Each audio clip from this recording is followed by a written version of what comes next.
Did you know that not all magic is the same? Some magic is designed for profound spiritual transformation, while others are meant to help you manifest your desires in the material world. Today, we're diving deep into two distinct branches of magic: high magic and low magic. Whether you're seeking enlightenment or looking for practical spells, understanding these two paths is essential to becoming a well rounded witch. Stick around, and by the end, you'll not only know the difference, but how to apply both in your own practice. Welcome back to Soul, Tarot, and Witchcraft, where we explore the mystical, the magical, and the spiritual. In today's video, we're exploring high magic and low magic, two very different yet complementary approaches to the craft. We'll break down their origins, their differences, and how you can use both in your personal practice. Plus, I'll give you a few examples of when each type of magic might be more effective. Let's start with high magic, also known as ceremonial magic. Its history is deeply intertwined with ancient and esoteric traditions. High magic has roots in Hermeticism, Kabbalah, alchemy, and classical paganism, particularly from ancient Egyptian, Greek, and Roman cultures. One of the earliest recorded forms of high magic comes from the Greeks' use of magical papyri, where invocations of gods and spirits were written alongside detailed rituals. High magic grew in prominence during the Renaissance when scholars began translating ancient magical texts like the Key of Solomon, a famous grimoire used for summoning angels and controlling spirits. In the 19th century, organizations like the Hermetic Order of the Golden Dawn and Aleister Crowley's Thelema were pivotal in codifying high magic as we understand it today. For example, in the Golden Dawn tradition, high magic often involves long, detailed rituals with an emphasis on astrology, alchemical symbolism, and invoking spiritual forces to achieve personal and cosmic enlightenment. One might perform a ritual like the Lesser Banishing Ritual of the Pentagram to clear negative energies and align oneself with divine energies. This ritual, often called the LBRP, is a foundational practice in ceremonial magic, especially within traditions like the Golden Dawn. It's powerful yet simple, and it's designed to clear out unwanted or chaotic energies from your space, creating a sacred, protected atmosphere. It's like a spiritual reset that centers and grounds you, which makes it great to use both before and after any big ritual or spell work, or even just on its own to help balance your energy. So, what exactly is high magic? At its core, high magic is about spiritual growth and achieving a deeper connection with higher realms of consciousness. It's ceremonial, meaning that it follows strict guidelines with set tools, invocations, and a sense of sacredness. Think of high magic as the spiritual science of the occult world. So when we talk about high magic, we're really diving into this idea of spiritual enlightenment and self-transformation. It's like taking your magical practice to a whole new level because with high magic, the goal isn't just to get practical results like protection or love.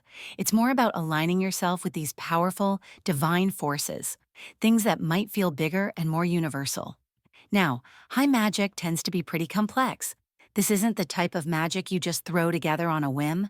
Rituals often have specific guidelines, like performing them at certain times, such as under particular planetary alignments.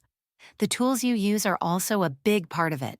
You might have a wand, a chalice, a sword, or other sacred items that each serve a purpose in the ritual. And everything, even down to the colors and symbols, has a deeper meaning connected to that larger spiritual framework. Oh, high magic also comes with a very rich philosophical background. It pulls heavily from esoteric traditions, especially Hermeticism, Kabbalah, and Thelema. These philosophies add layers of meaning to the rituals, giving them a structure and purpose beyond just casting a spell. For instance, Hermeticism brings in ideas about the universe and the interconnectedness of all things, while Kabbalah adds this beautiful mystical approach to understanding the self and the divine. And Thelema, which was developed by Aleister Crowley, focuses on discovering one's true will, essentially aligning yourself with your highest purpose. So in a way, high magic is like a sacred journey toward self-realization.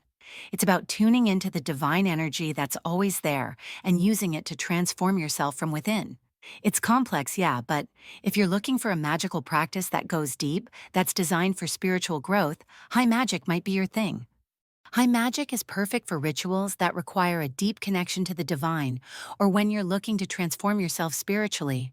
For instance, if you're seeking to awaken a higher consciousness or to invoke protection from spiritual beings like archangels, you might use a ceremonial ritual, such as the supreme invoking ritual of the pentagram.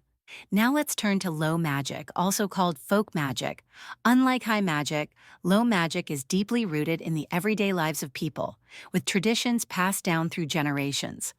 It's often associated with pagan and folk traditions from Europe, Africa, and indigenous cultures around the world.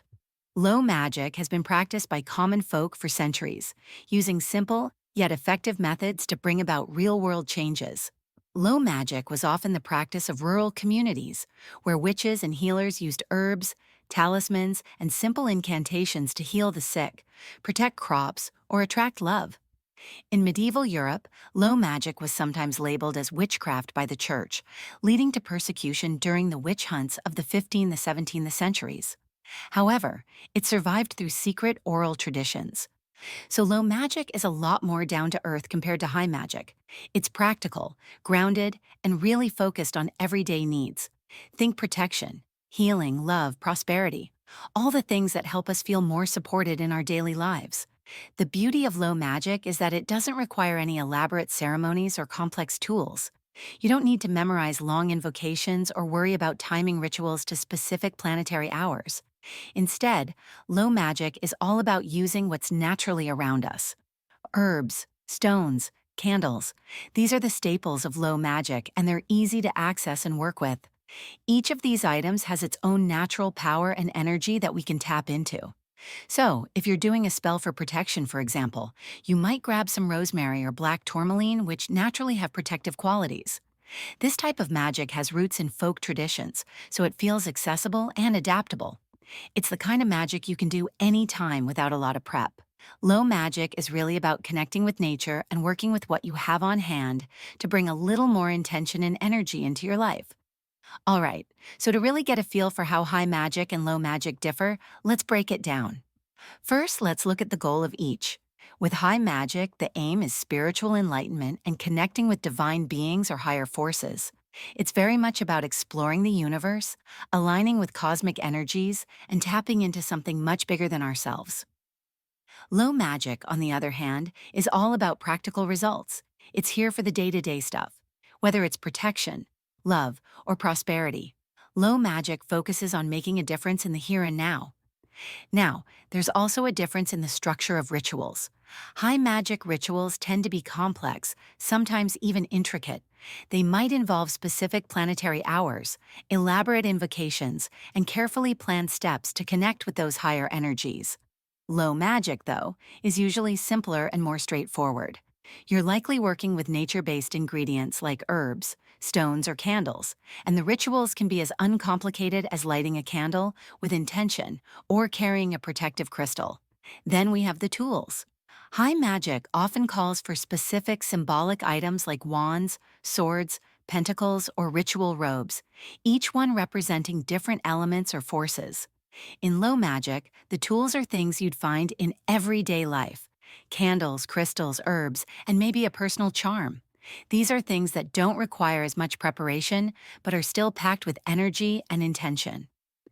So, at the core, high magic is about diving deep into spiritual realms and higher consciousness, while low magic is all about practical, accessible magic that works with nature's resources to create real-world change. You might use high magic when you're ready to take on a spiritual quest, like invoking the help of higher beings during a major life transition. On the other hand, if you're simply looking to bring a little more love into your life, a low magic love spell using rose quartz and lavender might be just what you need.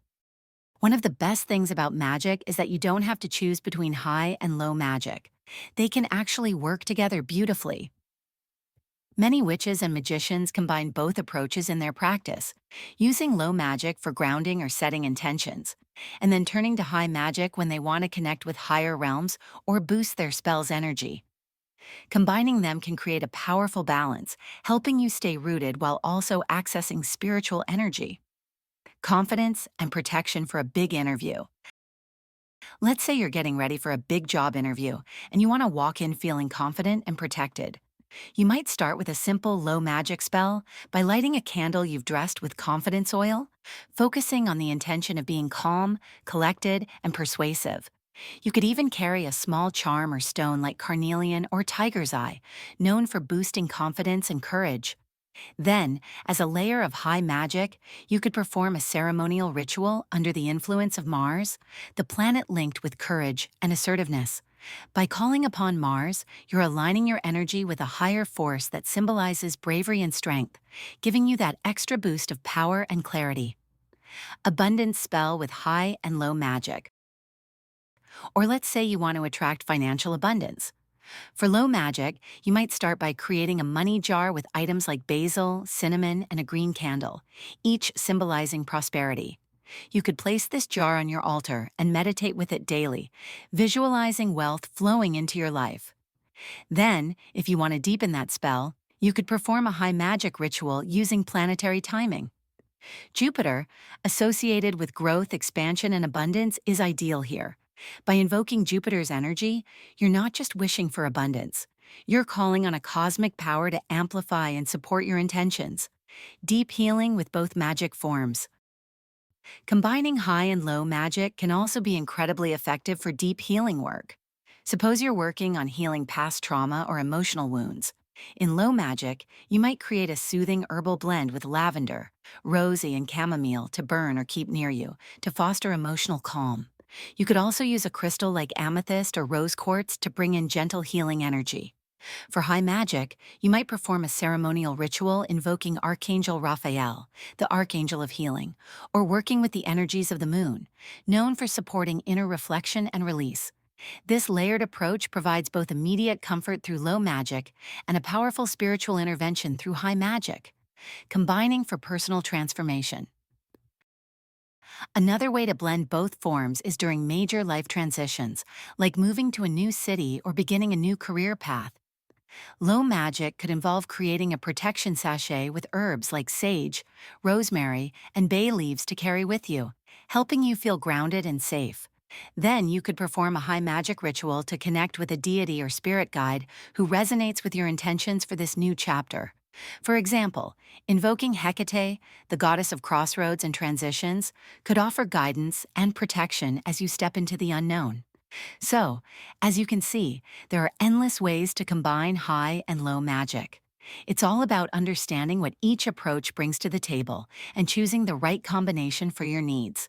Low magic helps you stay connected to the world around you, bringing practical, immediate effects, while high magic connects you to the divine and can amplify or spiritually deepen your intentions. By blending both, you're able to cover all your bases and create a more holistic, balanced approach to your magical practice. Whether you're drawn to the elaborate rituals of high magic or the grounded practicality of low magic, there's no right or wrong way to practice. It's all about what resonates with you and your spiritual path. Remember, magic is a personal journey. As you grow, you might find yourself incorporating both forms in new and creative ways. Have you tried high or low magic in your practice? What worked for you? Let me know in the comments below. And if you're curious to learn more about these traditions, check out my video on the history of witchcraft linked in the description. Don't forget to subscribe and hit the bell icon so you never miss an episode. Thanks for watching and blessed be.